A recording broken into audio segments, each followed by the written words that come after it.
Everybody, what's going on? I'm Dr. Boyce Watkins from Your Black World, and I wanted to say hi to you. And first thing I want to tell you about is the Black Business School. The blackbusinessschool.com is basically our effort to provide a high quality, low cost business school education that is authentically black, unapologetically black, built for you to allow you to learn all the things that you want to know and need to know to be successful financially. So you can join for free. Not everything's free though. A lot of the specialized classes cost money, but there is some free stuff on there. Just go to theblackbusinessschool.com and check it out. But the first thing I want to tell you is I wanted to talk about the minister Louis Farrakhan and the Million Man March that happened in D.C. this week. As you know, I'm a huge supporter of Farrakhan, a huge supporter of the Million Man March. There's not a whole lot they could do that would make me not support them. And as you know, my very good friend Yvette Carnell does not see eye to eye with me on this, and and that's okay. That's okay. You can disagree. See, that's what you're supposed to do when you have intelligent discourse, the free exchange of ideas. Yvette and I could talk about this all day long, and we can learn from each other, right? And so I think that part of the difference might be in the fact that I don't see anything in black and white. I see everything in shades of gray, and my issue is whether or not the lighter shades, the lighter parts of the gray are more important to me than the darker parts, right? Because everybody, especially when you have somebody like, say, a Farrakhan who's been around, I mean, he's been hustling for black folks and for the Nation of Islam for over 40 years, you're going to have a mixed legacy. You're going to have a whole lot of things that can go either way, right? So at the end of the day, it all comes down to value systems. Just like in mathematics, we have weighting mechanisms. So you might weight one factor more than you weight another, but you might weight something less than me because we have different value systems. You understand? So I encourage you to think that way when it comes to whether or not you decide if you like somebody or don't like somebody. Try to look at things in shades of gray. That's a more multidimensional, more productive way to analyze the world than the whole, really nasty, divisive dichotomy that we're encouraged to pursue in this country right now with this very lynch mob mentality when it comes to politics. You say one thing people don't like, suddenly you're an idiot, you're worthless, you ain't shit.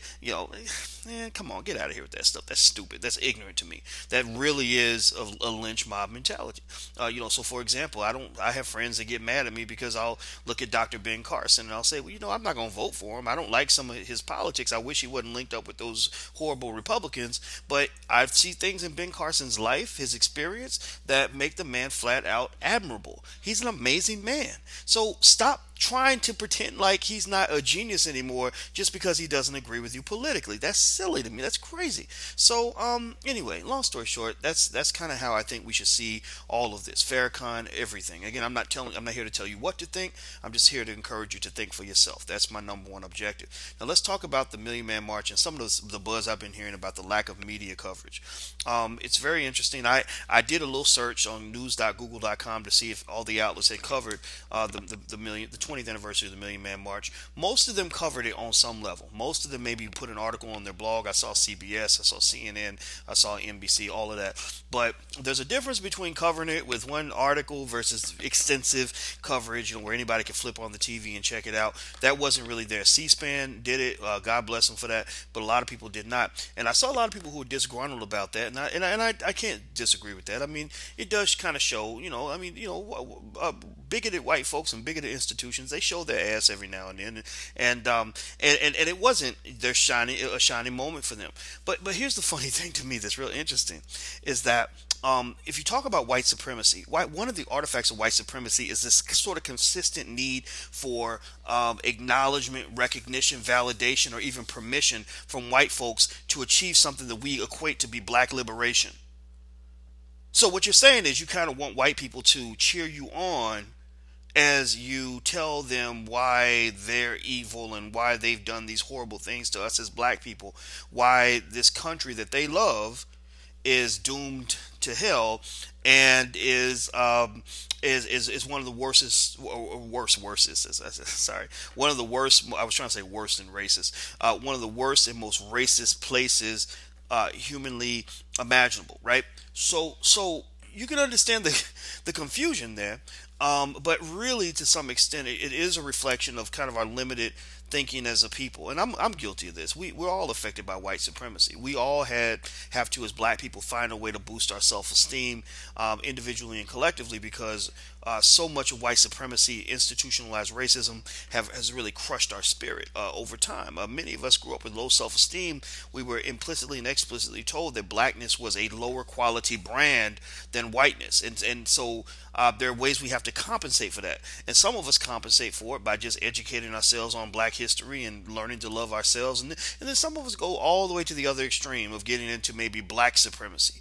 Black people we are just dominant over whites. We just have all these amazing things white people could never do. Black people invented everything. Anything a white man says he invented, it must have been a black man who did it. I'm not one of those people, right? So what I will say is that when it comes to white media coverage of this historic black event, this beautiful event, designed to hopefully in the end, this is one of the reasons I support Farrakhan so much, which his events are designed in the end to achieve black liberation, to get black people to become independent in terms of our developing our own infrastructure, building things for our children, not just borrowing power from white people, not just thinking that proximity to power means that you actually have it, not just begging white people to give us things. I don't think that should be your plan A, plan B, and plan C. Now, will I sign a document saying that we deserve reparations? Hell yeah, I will, because we deserve reparations. That's an absolute no-brainer. I mean, just the fact that that's even a debate, that tells you a lot about your country right there. That they can just literally financially and rape you, socially rape you, for 400 years, and then act like they don't owe you nothing. I mean, that is really indicative of the mental illness that it really has embraced our country. But kind of moving on, if you're talking about black independence and you're trying to build black independence, then why in the world do you feel that white media owes you anything or that they should cover your event? Why would you expect anything? I mean, if you know the history of America, why would you expect anything other than Fox News to cover black people when we're rioting and killing, but not cover us when we're unifying and building? Why does that surprise you? Why in the world would we look to white media to cover an event that is so special to black people anyway? Why do we not, as a community, simply decide that you know what, white folks can have what they got? They can have their CNNs, they can have their Foxes, they can have all of that on TV. But we can all get on the internet and we can watch black news coming from black people and black outlets on our own.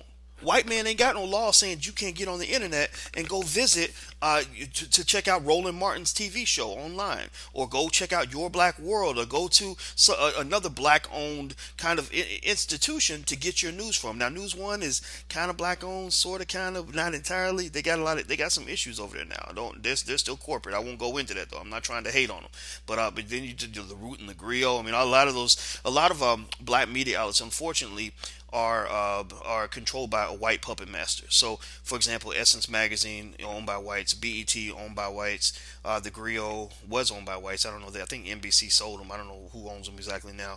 The Root owned by, I think they were bought by a Hispanic outlet. So that becomes a little bit complex. But at the end of the day, the fact of the matter is that I really never expected major white media outlets to pay attention to what was going on in black America. When we're building and creating for our own children, that is our job to cover that. That is our job to talk about that.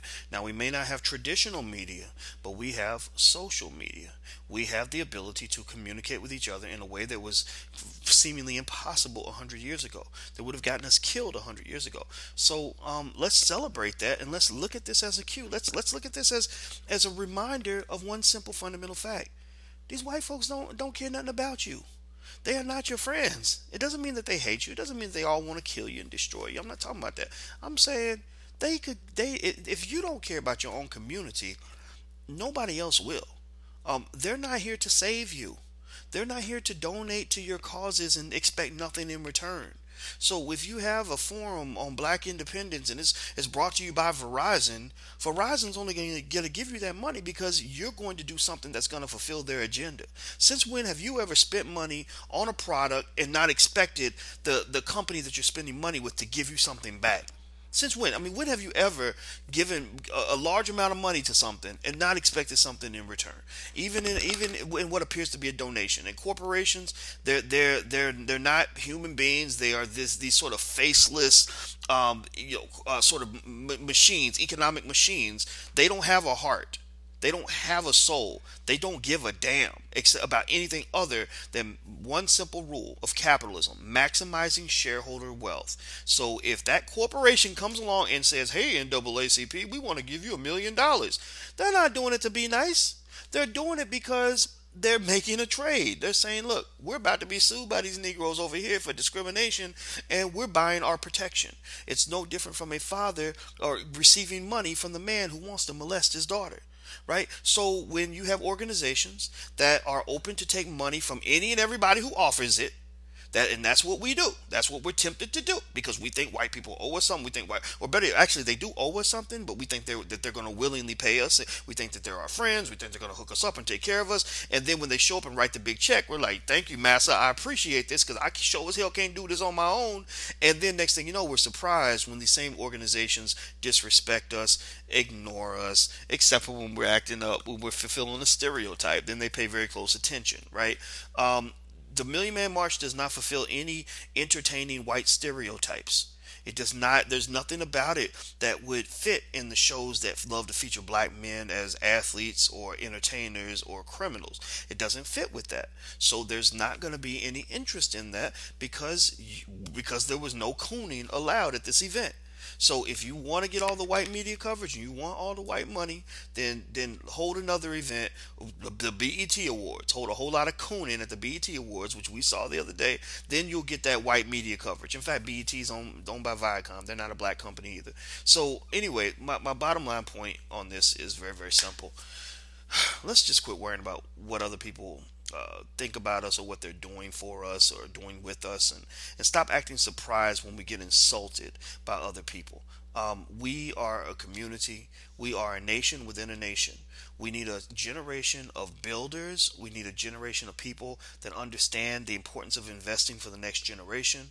We don't need another generation of people who are celebrating borrowed power, celebrating false validation from the descendants of the very same people who raped and murdered your grandmother and castrated your grandfather. You don't look to those people to tell you that you're important when they give you an Oscar or an Emmy or some other kind of award or some raise or promotion or the corner office at some big corporation built off of slave money. That doesn't validate you. That does not make you some sort of successful person. So in order for us to really become truly successful, we've got to break down our whole definition of what it means to be successful, because a true revolutionary, if you will, and I don't use that term loosely. I use it very cautiously because it can depend. I mean, there's some people who are willing to go even further than you and I will go.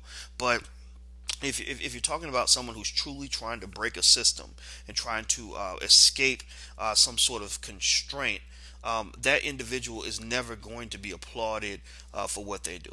You're not gonna. So white folks will never show up and give you an award or a bigger salary for standing up for black people and working on behalf of black people. And they show as hell are not gonna give you any media coverage unless it's negative or unless it fits their agenda. That's just the bottom line. So did I care that CNN and CBS and all those other people weren't there? No. All I cared about was the fact that black people were there, and that's what matters the most. All right, I'm Dr. Boyce Watkins. Please take care. Don't forget, go check out the blackbusinessschool.com. I think you might like it. You can enroll for free, and I do have a real PhD in finance. I don't have one of those fake PhDs that you see people running around here with. And so we actually teach you really good stuff, and everybody seems to like it, and I think you will too. Take care. God bless. I'm gone. Peace.